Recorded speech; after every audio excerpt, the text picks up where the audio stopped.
orang Yaman itu memang mereka itu karena efek peperangan semua ekonomi menghancur. Tapi mereka bukan orang pengemis seperti Ba'alawi. Wallahi saya saksikan sendiri orang Yaman. Walaupun mereka cari makan untuk hari ini, tidak menjadikan kemiskinan mereka untuk minta-minta sama orang. Untuk dawir ya? Iya, untuk dawir atau memotong kompas mencari rezeki itu nggak pernah mereka lakukan. Apalagi aku susu Nabi ya? Nggak pernah. Saudara sekalian, ada video menarik. Ini datang dari Bang Nasab Palsu. Nah, jadi beliau merupakan seorang mahasiswa di salah satu universitas di Yaman ya. Nah, jadi di sini beliau bongkar habis, dan ternyata apa yang dikatakan oleh para habaib tentang Yaman di Indonesia itu 100% salah, saudara sekalian. Dan Bang Nasab akan membongkar semuanya. Dan beliau juga akan membongkar siapa sebenarnya Umar bin Hafiz dan Habib-habib yang dibanggakan oleh Ba'alawi di Indonesia ini. Oke, selengkapnya mari kita sama-sama simak video berikut. Silakan. Oke, Pak Nasab, kita semua tahu di tanah air isu nasab, isu Ba'alawi, polemik Ba'alawi yang berawal dari polemik nasab.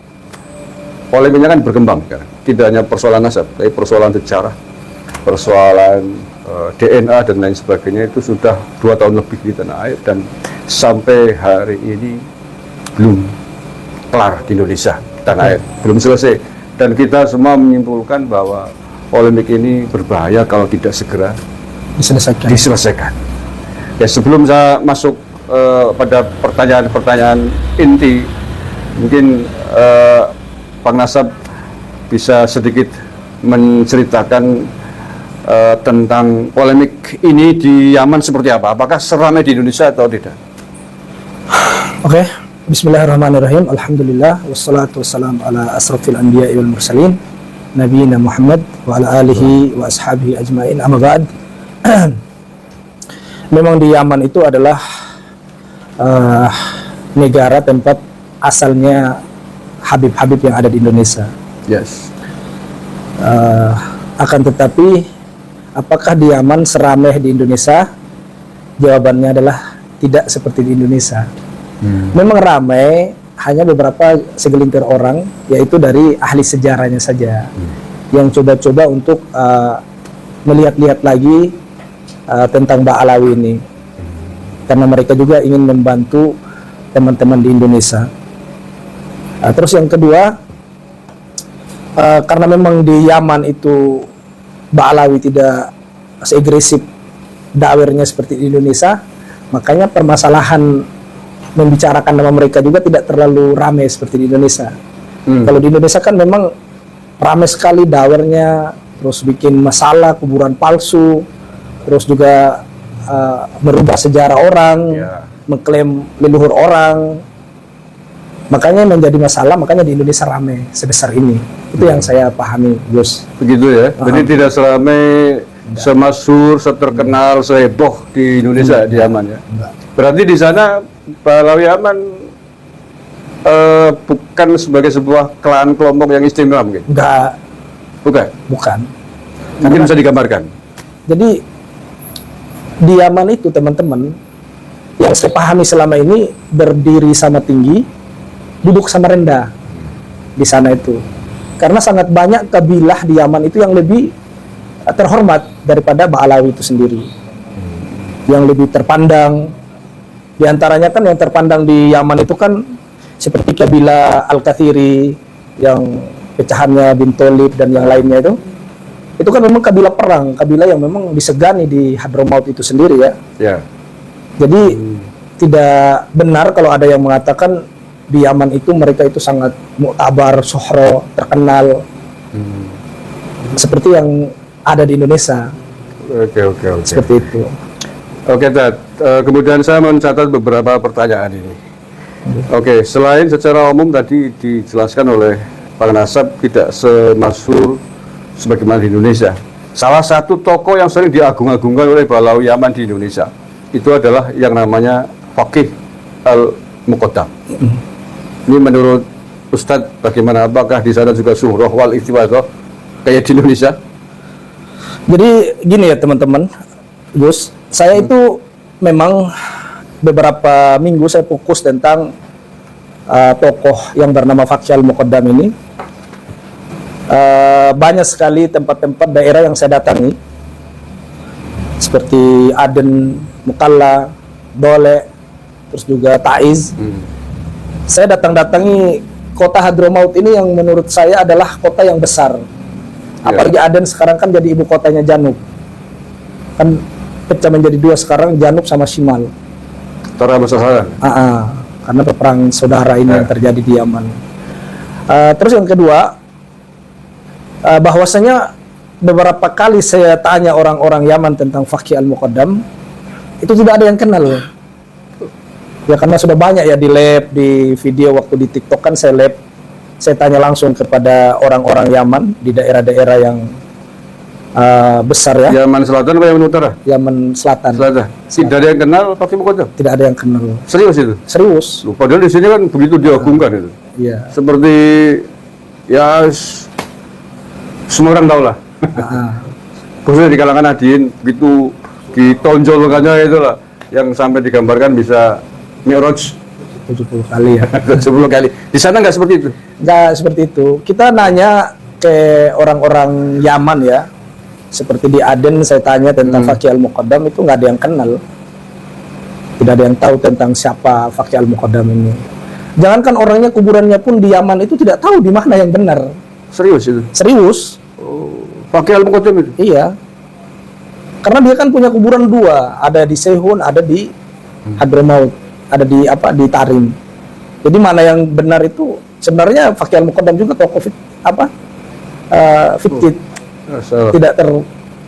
Tidak tahu gitu loh, tidak kenal siapa orang ini.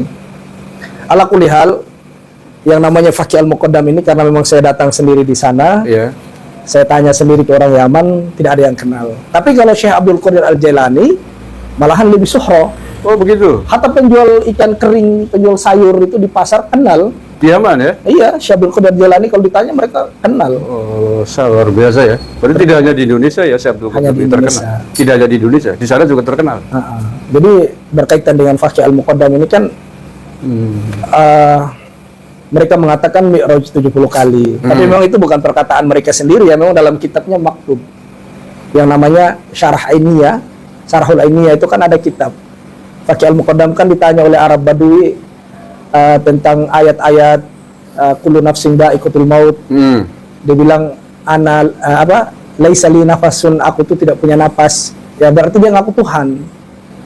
Terus juga ditanya lagi kullu syai'in khaliq illa wajhi. Dia mengatakan ana min nuri wajhi.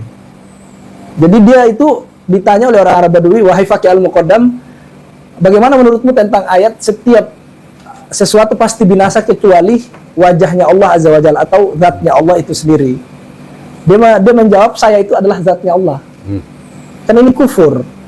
Tapi yang saya lebih lucunya lagi, mereka bantah di akhir-akhir ini, mereka mengatakan itu kan perkataannya orang yang fana atau istilahnya majdub, hilang akal lah. Tapi kita ketahui sendiri akidah tasawuf ini kita harus garis bawahi. Akidah tasawuf tidak dibenarkan orang yang majdub dijadikan referensi dalam berurusan syariat. Itu yang pertama. Kenapa saya mengatakan itu?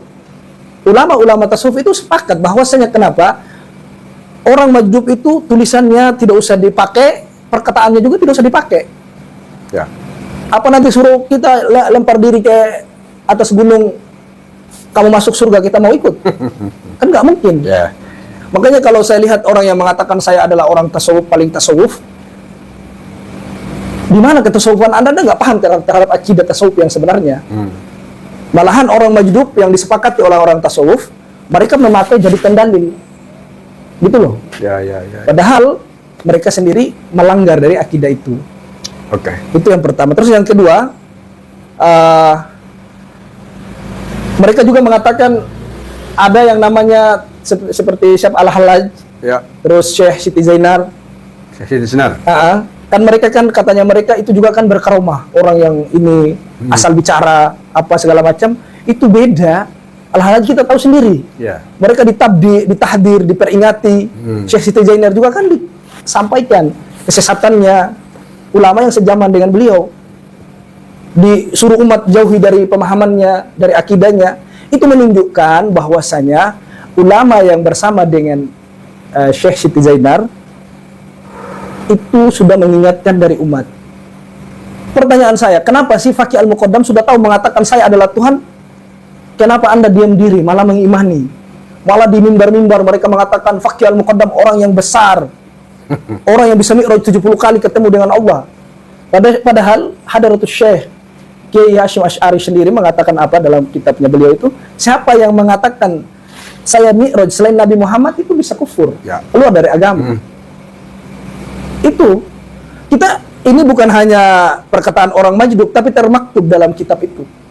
Di dalam kitab mereka kan tertulis itu, wa fi riwayatihi, dia mi'raj itu ada di dalam riwayatnya itu kan saya pernah baca di kitabnya, wa fi riwayatihi sab'a wa isyrina marrat, terus isyrina marrat, sab'a marrat.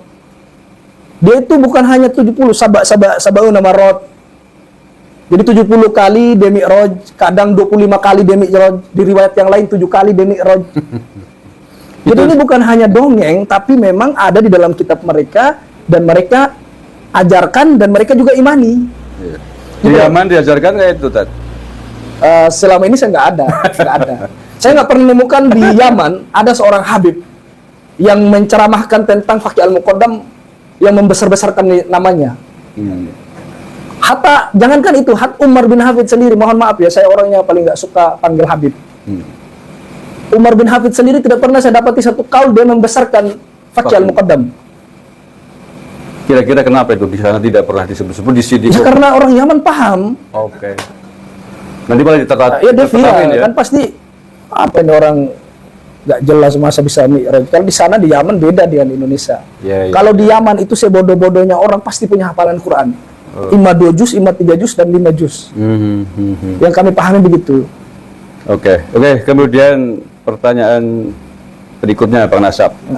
Salah satu klaim mereka mengklaim menjadi zuriyah Nabi Muhammad SAW adalah dari jalur Ahmad bin Isa Ibnu Ubaidillah itu kan. Dan ini sering kita perdebatkan di tanah air. Pahlawi menyebut bahwa Ahmad bin Isa dikuburkan di Yaman. Tapi ahli sejarah, penelusuran sejarah mengatakan bahwa Ahmad bin Isa tidak dikubur di Yaman. Nah, Bang Nasab yang lama di Yaman tentu lebih faktual, tentu lebih akurat untuk menceritakan itu. Apakah benar Ahmad bin Isa dikubur di Yaman? Tidak benar itu. Tidak benar? Tidak benar. Kenapa saya mengatakan tidak benar? Ahmad bin Isa ini kita sudah cari tahu di mana kuburannya, nggak tahu. Nggak ada? Nggak ada. Mereka mengatakan ada kuburan, tapi kan mereka itu terbantahkan kuburan yang ada di Irak. Orang-orang di negara Irak itu sendiri, mereka mengakui Ahmad bin Isa An-Naqibi itu hidup di Irak, meninggal di Irak, dikuburkan di Irak. Sampai detik ini kuburannya ada di Irak. Sampai kami beberapa kali bertemu dengan orang-orang dari Irak, orang ulama-ulamanya lah ya. Kami bukan tanya orang awamnya, memang ulamanya. Kita tanya, benar nggak Ahmad bin Isa An-Naqibi dikubur di Yaman? Nggak benar, kata mereka. Ulama itu ya, yang menyampaikan? Menyampaikan ulama. Jadi kalau teman-teman misalnya mau umroh apa, coba yang bisa bahasa Arab, tanya saja ke orang-orang Irak. Tanya ke orang-orang Irak atau ke syekh-syekhnya, tanya tentang Ahmad bin Isa. Ada yang lebih parah, saya pernah nanya di satu orang ulama dari Irak, saya bilang Ahmad bin Isa itu hijrah ke Yaman, meninggal di Yaman. Tapi jawab, anta fil manam, katanya. Kamu dalam mimpi ya? Ngelindur. Kamu lagi ngelindur gitu loh. Iya. Jadi ala kulli hal tentang Ahmad bin Isa, satu negara Irak lebih jumhur daripada sebuah desa Tarim. Yes. Karena asalnya yang di sana. Semua satu negara meyakini Ahmad bin Isa meninggal di sana, dikuburkan di Irak. Jadi kalau hanya satu desa yang meyakini bahwasanya hanya Tarim tok yang meyakini bahwasanya Ahmad bin Isa dikubur di Yaman, bagaimana dengan satu negara yang meyakini dia dikubur di Irak? Mana yang lebih menang? Ya, negara atau satu desa? Negara asalnya tentulah. Tentu negara. Sebagaimana misalkan kita meyakini makam Pangeran Diponegoro di Indonesia, tiba-tiba diklaim di Yaman, di sana. Iya. kan tentu yang lebih Satu Indonesia akurat. pasti nggak setuju. Ya, Indonesia yang Karena lebih memang dia hidup meyakinkan. di sini, meninggal di sini. Oke, paham. Kan paham. gitu loh. Itu permisalan biar dipahami oleh teman-teman semuanya. Oke, kemudian ini Bang Nasab, Ahmad bin Isa kan gelarnya Nakib Oh. di Irak ya. Sementara mereka menyebut Al-Muhajir. Pak Alawi ini ya, menyebut Ahmad bin Isa Al-Muhajir. Sejak kapan itu? Mereka nyebut itu. Itu kan di abad ke-10 kalau nggak salah. Abad ke-10. Abad ke-10 9 disebut, itu pun kan Ali As-Sakran. Ya, Pak Alawi Ali sendiri. As-Sakran Ba'alawi yang mengatakan Ahmad bin Isa Al-Muhajir. Padahal lakob ini adanya dari abad ke abad, tidak pernah ada lakob yang bernama Ahmad bin Isa Al-Muhajir. Seperti dalam kitab-kitab abad ke-5 ke-6 itu bukan Al-Muhajir. Kalau bukan An-Naqibi, Al-Abad, terus yang ketiga itu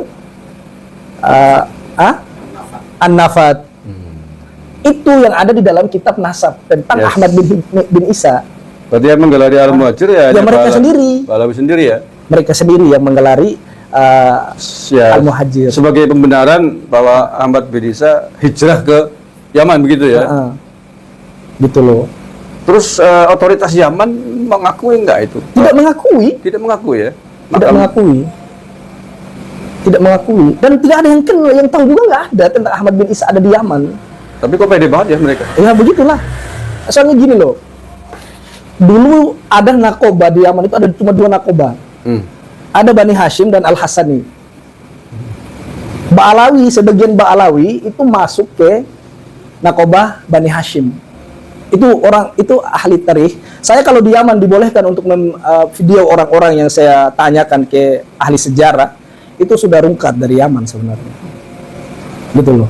Jadi kita tanya tentang ahli sejarah tentang bahwasanya Ba'alawi ini dulu memang mereka ngakunya Bani Hashim. Tapi kan orang-orang Bawazir ini tidak setuju karena tidak musajar ke Bawazir mereka. Tidak tahu akar pohonnya, cabang pohon dari mana, gitu loh. Makanya di tahun apa itu saya lupa, mereka itu keluar dari Bawazir, jadilah Alawiyah. Atau di sana pun nggak ada nakobanya, nggak ada nakobanya. Kalau Bani Hashim ini kan di mana-mana ada, di Maroko ada, di Madinah ada mereka Bani Hashim. Di Yaman ada? Di Yaman ada Bani Ada Hashim, ada. Jadi beberapa nakoba mereka punya di seluruh Indonesia, di seluruh dunia gitu loh. Jadi kalau dibilang bahwasanya Ba'alawi ada nakoba, ya kan mereka baru-baru keluar dari Bani Hashim. Jadi otoritas negara resmi Yaman ada di sana ya, nakoba resmi Said Bani Hashim di sana. Ada. Ada. Mereka Kemudian ada. Dan nakoba- mereka ada rumah besar malahan. Ada Rumah ya? besar mereka itu adanya di Kuil Bawazir. Itu diakui oleh negara. Diakui. Diakui. Oke. Kemudian nakoba ini mengakui nggak nasab Ba'alawi sebagai Zurah Said? Tidak. Saya datang ke Kuil Bawazir, itu rumah besarnya Bawazir yang ada di, kalau kita jalan ke Mukalla itu lurus terus ke arah Sihir. Kalau dari Mukalla kita belok kiri ke Kuil Bawazir. Itu saya pernah masuk ke situ karena saya juga punya teman orang Bawazir, kita nanya Tentang nasab Ba'alawi ini. tentang Alawiyah atau Robito Alawiyah memang ada nggak nakoba seperti ini? Mereka bilang nggak kenal. Tapi kalau kenal hanya Al-Atos, Al-Jupri, mereka hanya kenal begitu aja. Nah, Nama paham seseorang. tapi tidak diakui sebagai famnya Iya. Bani Hashim ya? Tidak. Ada yang lebih parah lagi dari Bawazir itu mengatakan, ya seperti sudah sering saya sampaikan ya, kanahum fil manam. Jadi mereka itu seperti dalam mimpi ngaku-ngaku durian Nabi. Tapi apakah di sana tidak ada sanksi hukum? Ya karena memang negara Yaman ini kan tidak ada negara yang tidak ada pemerintah yang sah sampai detik ini, Karena itu konflik ya? konflik. Negara Yaman ini tidak ada pemerintah yang sah Baik selatan maupun utara ya? maupun utara. Masih di atas ambang-ambang pemerintahnya. Apalagi sekarang Janub ini kan diambil oleh 7 kabilah yang kuat. Dan itu tidak ada sama sekali Ba'alawi yang masuk di situ. Kalaulah mereka punya kekuatan di Hadramaut, seharusnya Masuk ya? Ba'alawi ikut mengamankan Yaman Janub. Tapi nyatanya enggak, malahan dari kabilah Al-Kathiri, terus kabilah-kabilah lain, kabilah-kabilah besar yang menjadi pemimpin sekarang ini ada di Janub. Dan Ba'alawi tidak tercantum di situ. Termasuk hari ini kan sedang dibombardir oleh Amerika itu. Makanya kemarin saya bilang, kenapa para Ba'alawi nggak pergi ke Yaman mengamankan Iya. Tanah leluhur asal usul nenek moyang kan. Iya, kan perang. Makanya saya juga lucu ya. Saya pernah dengar si novel ya. Novel ya. Itu kan pernah mengatakan selama ada Habib di dalam satu negeri Yeah. itu negara nggak akan pernah perang. Pasti aman katanya kan. Pertanyaan saya, kalau katanya Ubaidillah lahir di Hadramaut. Terus Nabi mereka Umar bin Khattab ada di Hadramaut. Kenapa Yaman dibombardir terus? Negara ente gak pernah aman sampai hari ini. Jadi jangan takabur kalau jadi manusia bicara itu. Berarti kebalik ya. Betul Kalau ya. Habib malah jadi nggak aman. Jadi intinya gini, di garis bawahi teman-teman, gaya-gaya mereka tentang membesarkan diri mereka dan leluhur mereka itu bukan gaya-gaya dalam syariat, tapi gaya-gaya perbudakan. Biar orang lain bisa sembah mereka punya leluhur karena dengan cerita-cerita kebodohan yang mereka lakukan. Itu yang paling mereka cari. Iya. Dan celakanya Gitu di Indonesia banyak yang mau dibodohin. Jadi muhibin. Iya. Air ditiup aja dibayar ratusan ribu. Iya. Seperti hal karoma kan. Hal karoma itu teman-teman, kalau kita kembalikan ke dalam hukum syariat, orang Allah Azza wa Jalla memberikan karoma kepada wali seperti Ashabul Kahfi itu kan orang Ya, soleh. yes. 300 tahun mereka tidur di dalam gua. Tapi Allah tidak sebutkan nama-nama mereka. Ya. Karena memang karomah itu datangnya dari Allah Azza wa Jalla mutlak. Untuk hambanya yang bertauhid dan orang soleh. Tapi kalau karomahnya Ba'lawi yang mereka gaung-gaungkan selama ini adalah karomah perbudakan. Mereka sebutin leluhur mereka, kakek mereka, eyang mereka, begini dan begini. Itu kan karomah perbudakan. Ya kalau benar. Itu loh. Itu pun kalau benar. Faktanya Nah, gitu. orang Yaman sendiri nggak kenal dengan Faqih al-Muqad. Kan begitu. Oke deh, terima kasih Pak Rasab. Kemudian pertanyaan berikut tentang salah satu dalam polemik ini kan tentang makam Nabi Hud. Gimana di Yaman tentang makam Nabi Hud ini? Apakah sesuai dengan sejarah yang ada sebenarnya atau bagaimana? Makam Nabi Hud, ada satu orang ya, sudah tua sekali yang kami pernah temui di Tarim. Orang ini pernah membuat kubah masjid yang dekat dengan lembah yang dijadikan kuburan Nabi Hud sekarang ini. Itu dia bersumpah di depan kami, wa uqsim billah wa rabbul Ka'bah katanya. Selama saya membangun kubah itu, saya tidak pernah tahu kalau ada di lembah itu ada kuburan Nabi. Itu yang digarisbawahi. Orangnya sudah tua. Selama kami membangun masjid dan kubahnya masjid itu yang ada di bawah lembah ini yang dijadikan kuburan Hud itu, kami tidak pernah tahu kalau ada kuburan Nabi di situ. Ternyata kuburan Nabi ini teman-teman bukan diyakini dengan ilmu sejarah, dengan ilmu penglihatan, dan juga dengan ilmu kitab. Nasab.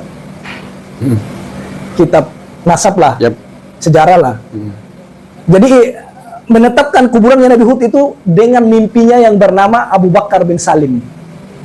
Ini kuburannya beliau ini. Saya tunjukkan biar teman-teman melek ya.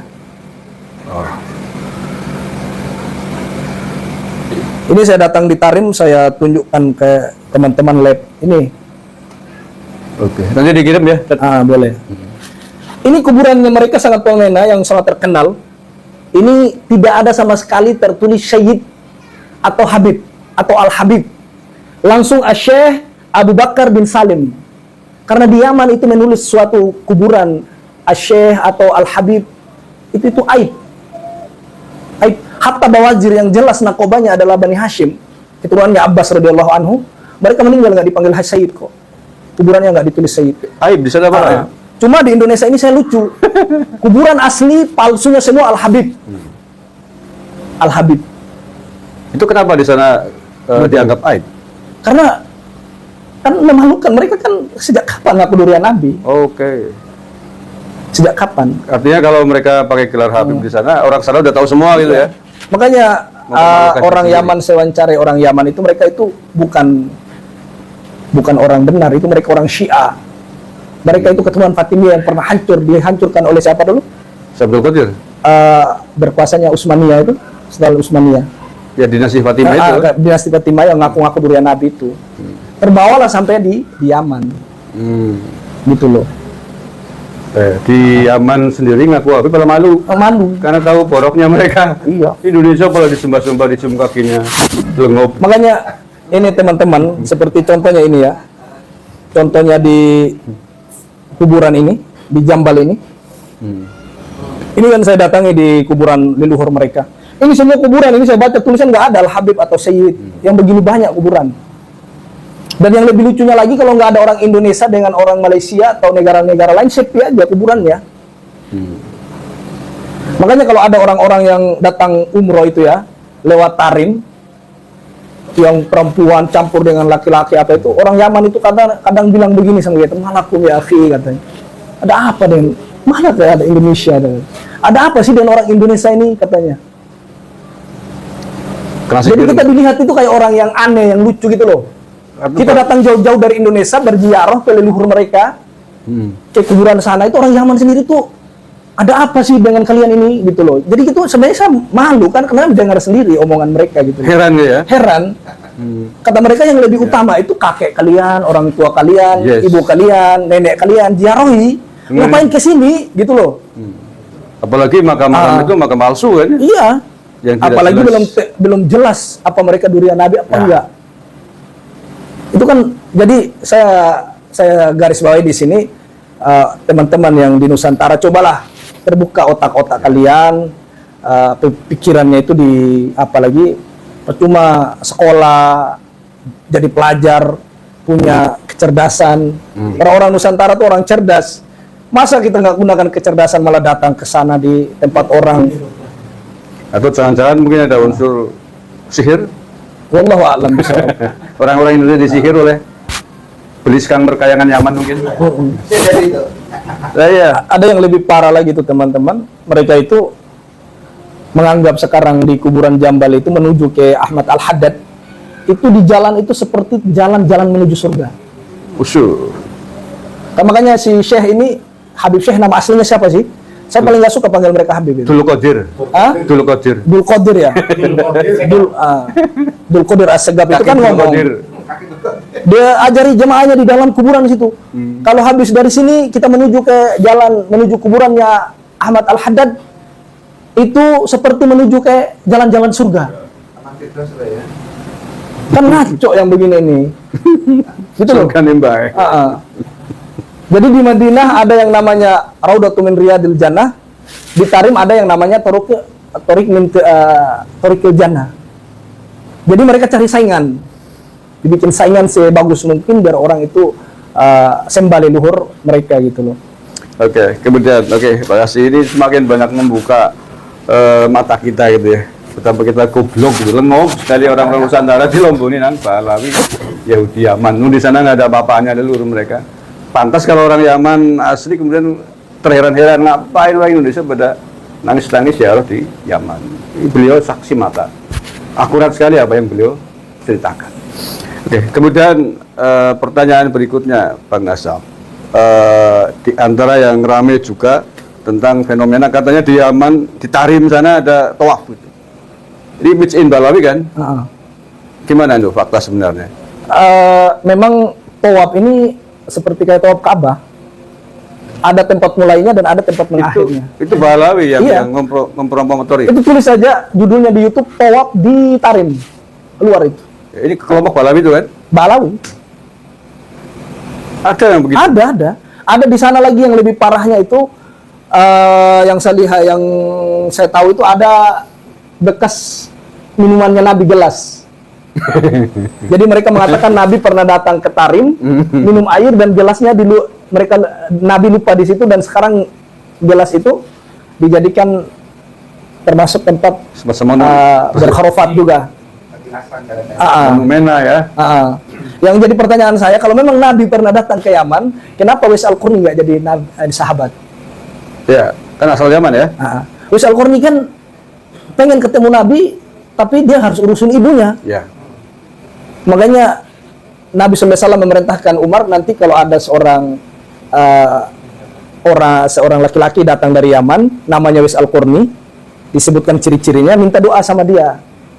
Maka sampai di Mekah, Umar pun tanya, mana kabilah dari Yaman, apakah ada yang bernama Wais Al-Qarni dari kalian, segala macam lah. Ala kulli hal, di sini yang saya paling jadikan poin adalah bahwasanya kalau memang Nabi pernah datang minum air di Tarim, kenapa orang-orang yang seperti Wais Al-Qarni tidak jadi sahabat?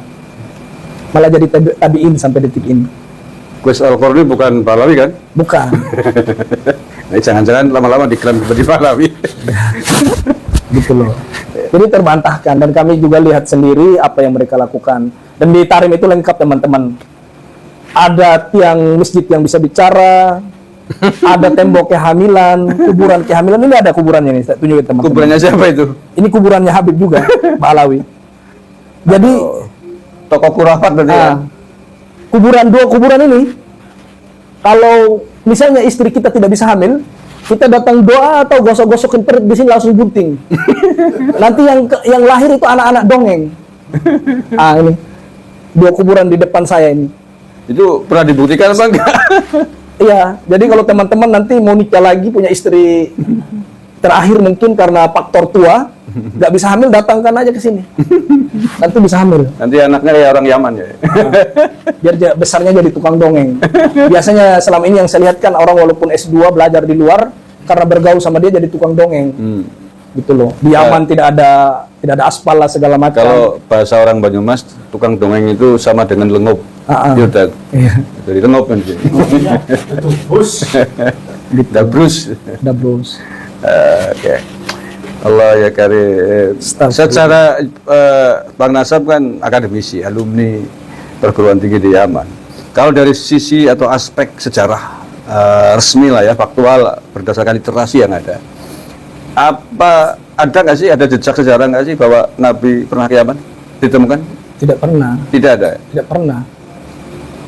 Kita tidak mau membahas ini ya tentang Nabi pernah ke Yaman apa enggak, karena sudah jelas di dalam hadis, di dalam sirah, kan di dalam sirah Nabawiyah itu kan tertulis Nabi pernah kemana, dia pernah ke Taif, pernah ke sini, kan tertulis semua.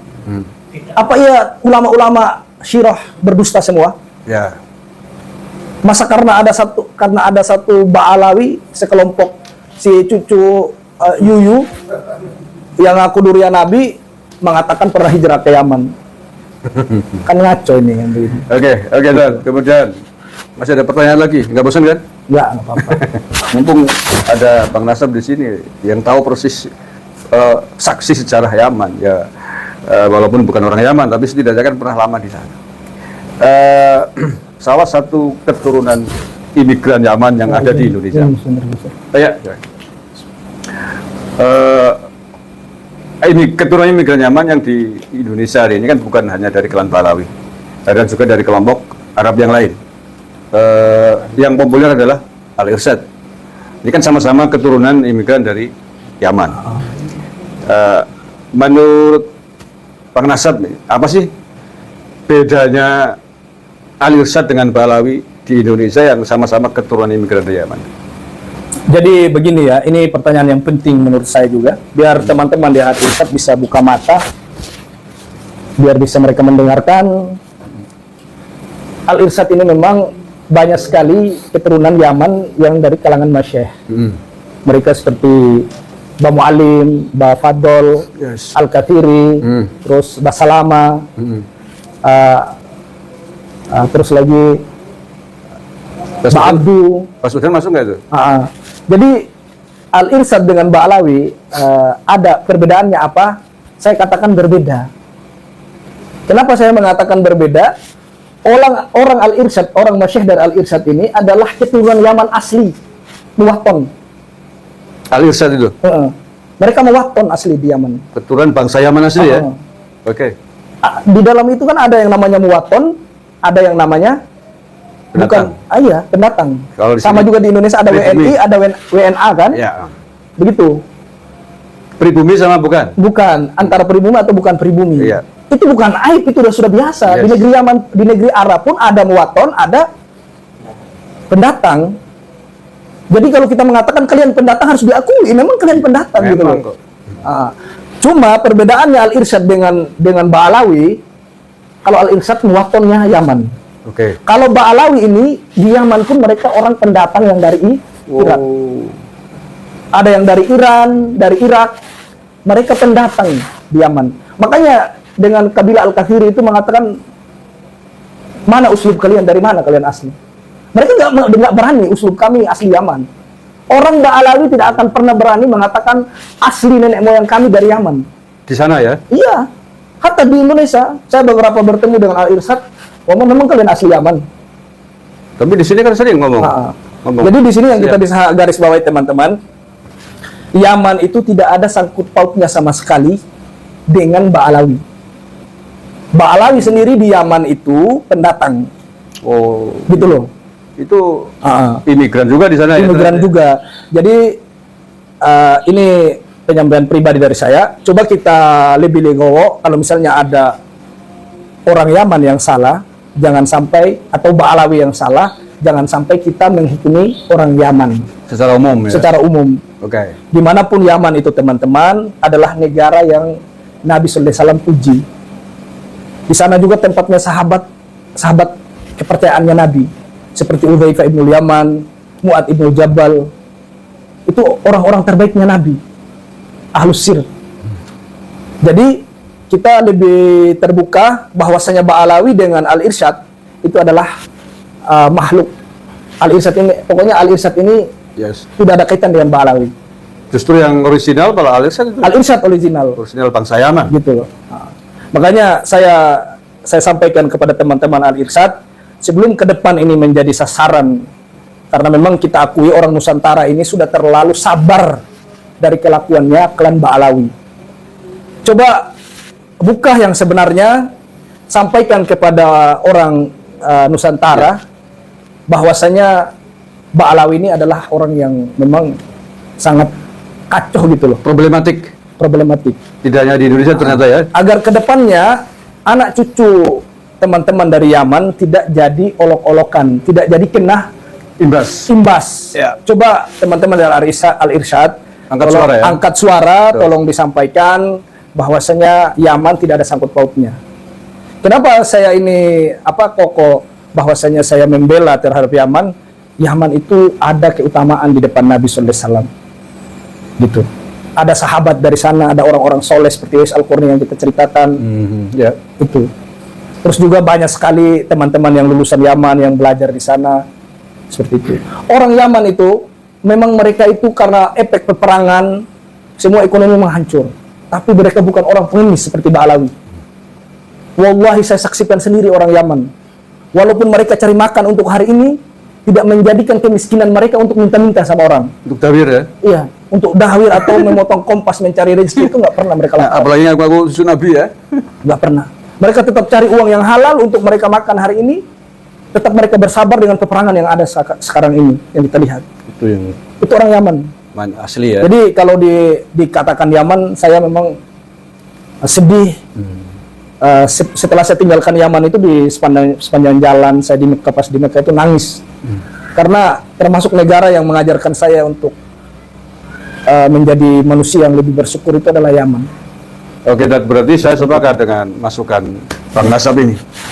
Semestinya orang-orang Al-Irsyad yang tadi dikatakan sebagai orisinal bangsa Yaman yang mestinya harus speak up Iya. agar tidak kena imbas. Sekarang orang kan taunya bahwa ini adalah orang keturunan imigran Yaman di Indonesia kan kurang ajar semua. Ini ada satu kisah, Gus. Saya sebutkan tentang antara Ba'alawi dan Al-Irsyad. Ya. Dulu itu Al-Irsyad pernah bergabung dengan Ba'alawi. Satu bendera. Sebelum NU juga diciptakan. Kan Ba'alawi kan organisasi pertama. Kita akui itu. Al-Irsyad dengan Ba'alawi pecahnya itu di Bondowoso. Saya tahu persis. Atau di Pasuruan atau di Bondowoso, wallahu alam. Ala kulli hal, saya pernah baca sejarahnya di dalam kitab tentang antara Ba'alawi dan Al-Irsyad. Saya lupa nama judulnya itu. Orang-orang Al-Irsyad atau yang dibilang watonnya Yaman yang datang ke Indonesia, itu mereka ikut Sumpah Pemuda, ikut dalam bagaimana memajukan Indonesia. Ketika diminta untuk bersama-sama dari Ba'alawi, kata orang Ba'alawi apa? Kayak orang Irsyad, kasta kita lebih tinggi. Dengan klaim Durian Nabi kan? Jadi Al-Irsyad itu pecahnya gara-gara masalah dulu di musola itu. Musola di Bondowoso itu, Al-Irsyad itu pernah mau diserang oleh Ba'alawi. Raja Ini saya nggak akan cerita framing atau ngawur. Itu ada di dalam kitab tertulis, berdarah dingin di Bondowoso. Dulu itu Ba'alawi pernah mau menyerang Al-Irsyad di dalam masjidnya karena orang-orang Al-Irsyad Terus ada satu komando di dalam masjid itu mengatakan nanti merayap semua ke tembok. Kan orang Ba'ala dulu kan pakai obor. Itu dalam kitab itu menceritakan pakai obor di dalam masjid itu, belum ada listrik lah ya. Jadi ketika Ba'alawi mau nyerang orang Al-Irsyad, karena ada komando di dalam masjid, nanti merayap semua ke tembok. Obornya dimatikan. Makanya ketika mereka masuk di dalam masjid, mereka itu saling berhantam dengan Ba'alawi sendiri, dengan teman sendiri. Jadi orang Al-Irsyad selamat. Itu pada saat Raja Seksul Khatib bukan ya? Iya. Padahal itu adalah klan yang sangat merugikan Al-Irsyad.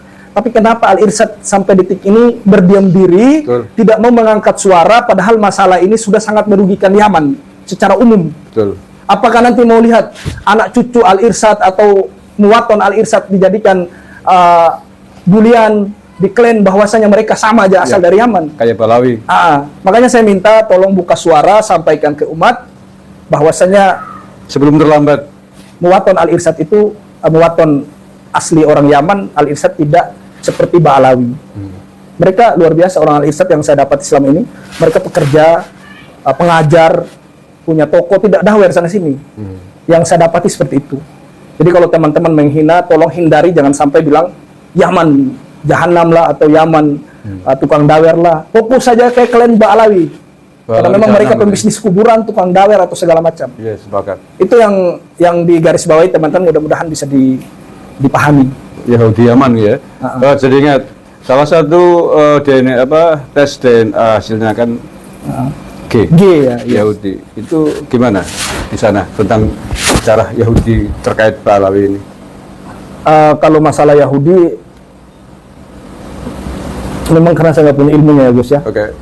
Memang secara yang saya lihat dari teman-teman sekarang ini yang menulis kitab seperti Kiai Ja'far yang di Batu Amper, mereka menemukan penemuan itu bahwasanya mereka keturunan Yahudi.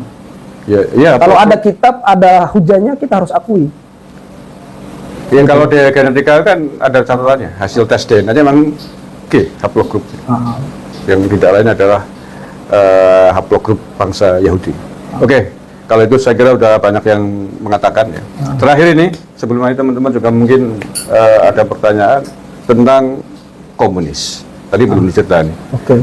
Bahwa fakta kan Yaman pernah menjadi negara komunis terbesar di dataran Arab ya, adalah Yaman. Dan fakta di Indonesia pernah ada partai komunis yang notabene juga dikomandoi oleh orang keturunan Ba'alawi Yaman. Memang komunis ini teman-teman. Saya itu mudah-mudahan Allah Azza wa Jalla mengampuni dosa-dosa saya atau salah bicara saya. Ala kulli hal, memang beberapa ahli sejarah tentang komunis saya pernah tanyakan, dan mereka punya kitab yang namanya At-Tarikh Hadromiyah. Itu menceritakan semua tentang kelakuan Ba'alawi, bagaimana partai komunis itu berkuasa di Yaman Selatan, atau yang dikenal sekarang adalah Janub, atau yang mungkin di pikiran Indonesia itu Hadramaut. Tarim. Itu dulu memang komunis itu pemimpinnya memang dari klan Ba'alawi. Itu presiden komunisnya namanya Ali Salim Al-Baido, wakil presidennya namanya Al-Jufri, wakil pemimpin partainya namanya Al-Atos. Ba'alawi semua ya? Itu nggak cerita bohong, memang terjadi. Saya punya satu video mantan tentara di sana itu. Saya tanya tentang Ali Jufri. Beliau menyampaikan ke saya, dia adalah orang yang dobit besar. Ini beliau.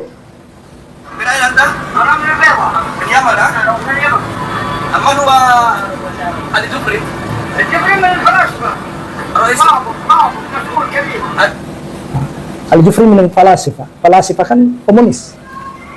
Oke. Masyhur jadi gitu ya? Masyhur, kata beliau, sangat terkenal. Ali Jufri itu adalah wakil presiden dari partai komunis.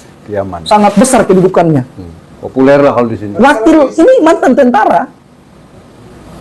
Yes, oke. Di sini komunis dari komunis begitu ya? Di Indonesia kan kita ketahui ada yang namanya Den Aidit. Al Aidit itu ada di Sehon, keluarganya dia masih ada sekarang. Barokbah. Namanya siapa? Ahmad Barabba. Terus ada namanya Sufyan Barabba. Ada namanya Al Munawar, Musa Al Munawar. Itu kan orang PKI yang ada di Indonesia. Ya, artinya dengan sejarah yang tadi Bang Nasab ceritakan nyambung. Nyambung. Tidak aneh kalau di sini Tidak aneh. menjadi pelopor-pelopor Iya. komunis. Mereka kenapa DNA edit mereka nggak akui? Karena mereka malu. Malu. Malu. Kalau yang kayak gitu itu nggak mau ngakuin. Tapi kalau yang sekiranya bisa DNA edit yang asli adalah durian mereka tidak akui. Tapi leluhurnya orang lain mereka camplok. itu dia. Yang bukan apa-apanya diakui. Di Ponorogo katanya bin Yahya. Kata cuma diingat. Leluhurnya orang diakui, leluhur mereka yang benar-benar leluhur mereka nggak akui. Itu dalam bahasa Banyumas namanya keparat. Seperti sekarang si siapa ini yang jadi pendeta di kalangan Thomas Assegaf, kita nggak bicara agamanya ya. Ini kita fokus ke nasab. Iya.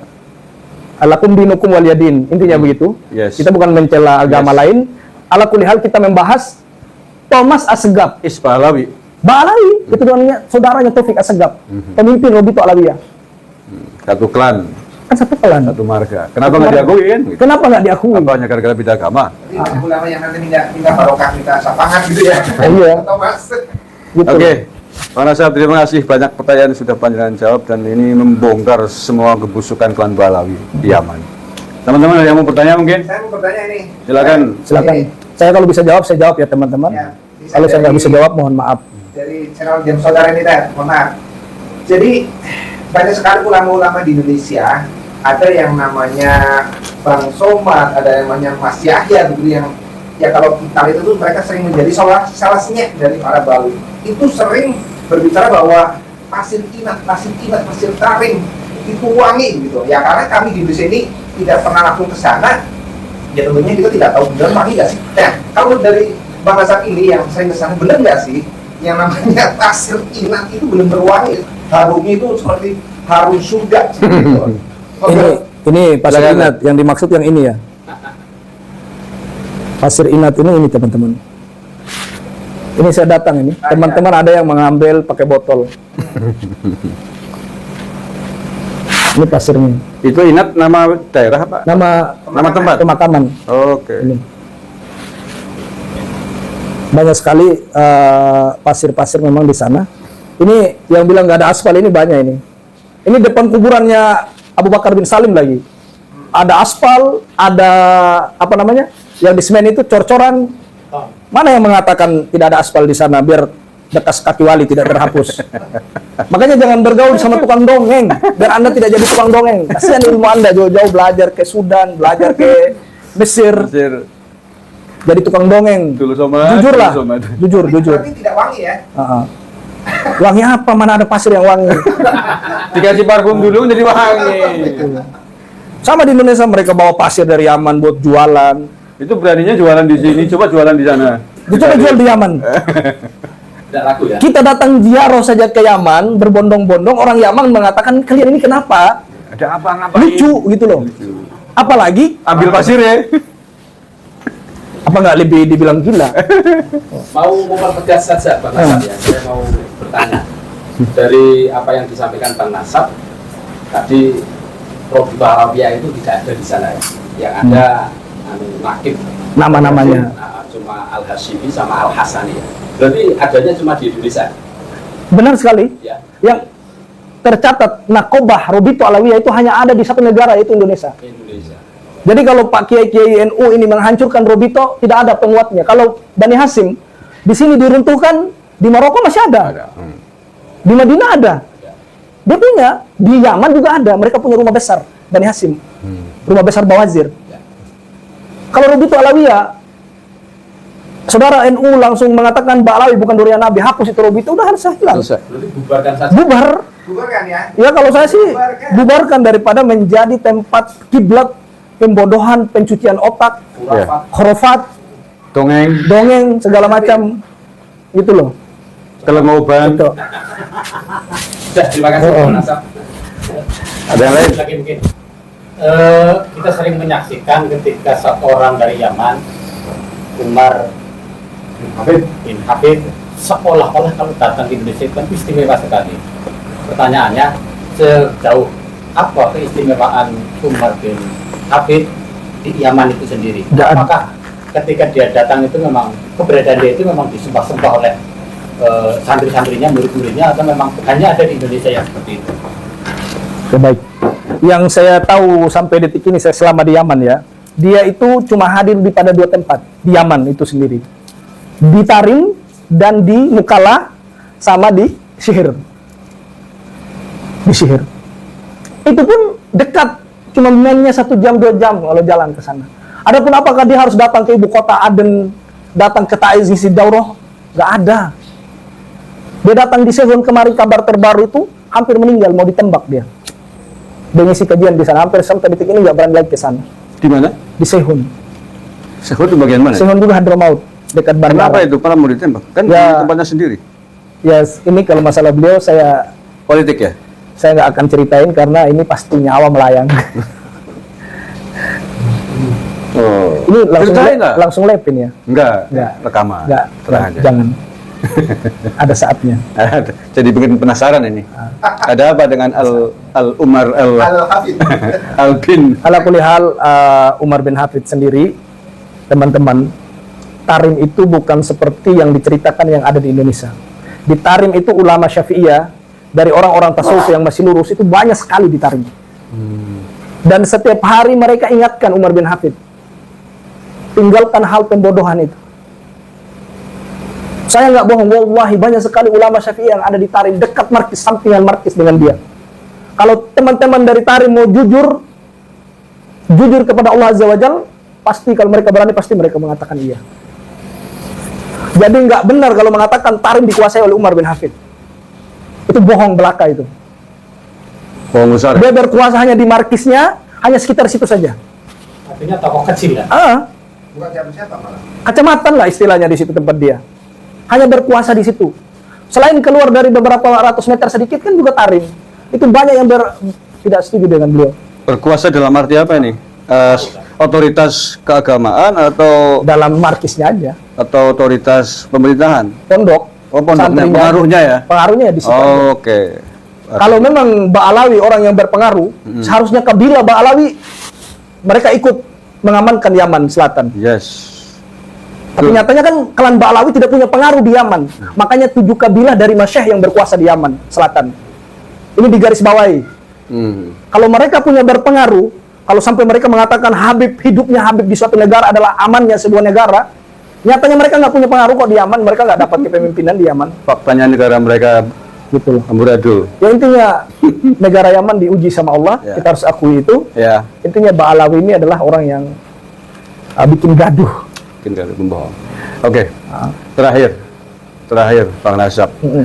Kita kan hanya bisa berusaha seperti ini untuk membongkar kebohongan, kelengoban bangsa Ba'alawi, klan Ba'alawi Yaman. Di Indonesia sudah begitu mengakar ya. Bahkan dengan Robito Alawiyahnya itu mampu menembus dinding-dinding pemerintahan. Dengan segala pengetahuan yang Bang Nasab ketahui itu tentang Yaman, tentang klan Ba'alawi di sana, seperti yang tadi semua sudah diceritakan. Rekomendasi apa yang Bang Nasab ingin sampaikan ke pemerintah Indonesia untuk menghentikan kezaliman ini? Ini kalau saya masukkan umum ya, buat siapapun yang mendengarnya, karena memang pemerintahan yang hakiki itu adalah masyarakat. Kekuatannya pemerintah itu adalah masyarakat. Jadi tetap fokus kepada masyarakat. Dan juga untuk yang dikasih amanah, cobalah jangan sampai Ba'alawi ini seakan-akan orang-orang yang punya kepentingan di negeri ini. Banyak sekali orang kalau lagi mendeklarasikan diri mau jadi pemimpin, datang ke pondok mereka, seakan-akan mereka lah yang bisa menggerakkan Nusantara ini. Tidak usah. Terus yang kedua, pemerintah tolong serius, betul-betul memberikan sanksi atau memberikan ketegasan yang keras tentang sejarah-sejarah yang mereka putar balik. Terus juga seperti kuburan palsu, tolong orang-orang yang melakukan ini ditangkap, dipenjarakan. Sebelum nanti orang-orang Nusantara bergerak secara Menghukumi sendiri. Karena jujur, orang Nusantara sudah terlalu sabar ratusan tahun dari Ba'alawi. Gitu. Saya mengatakan seperti ini bukan karena membenci dalam suku seseorang. Tapi saya mengatakan ini, saya sampaikan ini karena saya cinta namanya Nabi Shallallahu Alaihi Wasallam, itu yang pertama, dan negeri saya, dan juga saudara-saudara saya yang didaweri, yang dibodohi selama ini. Nah, terus terakhir yang saya katakan kepada pemerintah, kalau Habib demo-demo lagi bilang berangkatkan orang ke Palestina perang, suruh kumpulin semua Ba'alawi yang berapa juta di Indonesia, suruh perang semua, ikut. Kami nanti orang Nusantara ikut dari belakang. Ikut biayain. Itu baru gentleman. Mereka selama ini kan orang yang paling jago, paling perang, orang paling pahlawan di Indonesia. Kumpulin dulu Ba'alawi di Monas, berangkatkan duluan ke Palestina, ikut perang, kami orang Nusantara ikut dari belakang. Jangan kami nanti yang jadi ini, tumbal mereka. Seperti saudara kami kemarin membela si Rizik Syihab, tumbal meninggal begitu saja di pinggir jalan. Yes. Di KM 50 itu. Itu gimana, walaupun mereka punya pemikiran, tidak mungkin mereka meninggal seperti itu kalau bukan Ba'alawi yang cuci otaknya. Ya. Itu yang paling penting. Itu nyawa itu, tolong pemerintah. Itu nyawa saudara kami orang Nusantara demi membela si cucu palsu dibunuh begitu saja. Kami akui mereka menyimpang. Mereka menyimpang. Tapi kenapa mereka menyimpang? Karena dicuci otaknya oleh Ba'alawi. Gitu. Tolong tegaskan Habib-Habib yang suka mencuci otak-otak Ba'alawi ini agar mereka berhenti. Ditegas keras. Apakah nanti kami harus menonton lagi teman-teman kami mati terus saling hantam-menghantam meninggal gara-gara membela cucu-cucu palsu ini? Kami nggak mau itu. Gitu loh. Jadi tolong yang berwenang tegas, jangan sampai adanya Habib-Habib yang ekstrim, yang agresif di negeri ini. Kalau bisa dipenjarakan saja atau Sepakat. terserahlah mau diapain, Ya. jangan bikin gaduh lah. Kami tidak pernah mendapati, ya saya pribadi ini teman-teman, saya tidak pernah mendapati kiai dari Muhammadiyah atau kiai dari NU yang kumpulkan orang di Monas untuk demo pemerintah. Saya tidak pernah dapati. Demo apa saja yang ada di negeri ini yang dilakukan adalah Ba'alawi dari Rizik Syihab dan teman-temannya. Saudara-saudara kami disiramin gas air mata apa segala macam di Monas, yang mengumpulkan manusia untuk mendemo pemerintah itu adalah Ba'alawi. Apakah pemerintah mau diam saja seperti ini? Itu loh. Mana tunjukkan saya dari KNU dari Jawa Timur, mau dari Barat, dari Nggak ada. yang mengumpulkan masyarakat. Ayo demo pemerintah karena sudah zalim. Atau dari organisasi Muhammadiyah mengumpulkan organisasinya untuk demo pemerintah. Gak ada. Kalaupun ada ya kecil karena korban doktrin. Ya korban. Tapi orang-orang Ba'alawi bisa mengumpulkan orang seperti 212 mendemo pemerintah yang sudah sah. Mereka suka bikin gaduh di negeri orang. Kami nggak mau negeri kami seperti di Suriah, di Lebanon, di Yaman, Afghanistan. Betul. Mati seperti ini, nyawa ini nggak bisa begitu. Tolong pihak pemerintah, ini pesan dari saya, tolong tegasin orang-orang yang seperti itu. Kalau kan banyak usulan, Pahlawi Yaman dipulangkan saja ke sana, ke Yaman, diusir. Itu kira-kira kalau diusir betul, dipulangkan, Yaman, orang Yaman asli mau nerima nggak kira-kira? Belum tentu terima. Ya nanti kan ada prosedur.